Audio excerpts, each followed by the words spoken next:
সবচেয়ে শক্তিশালী যে ওসিলাগুলো দোয়া কবুল করানোর জন্য সেটা এটা একটা। আমাকে যদি বলেন যে আপনার জানা মতো সবচেয়ে বেস্ট ওসিলা কোনটা দোয়া কবুল, আমি বলবো এটাই।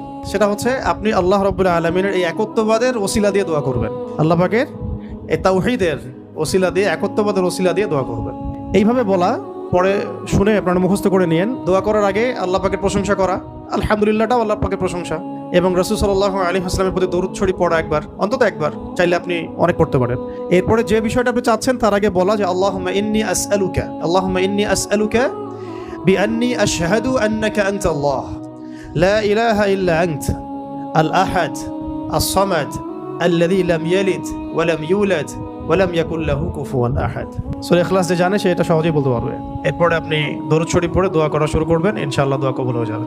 এটা পরীক্ষিত আমল, ইনশাআল্লাহ দোয়া কবুল হবে ইনশাআল্লাহ।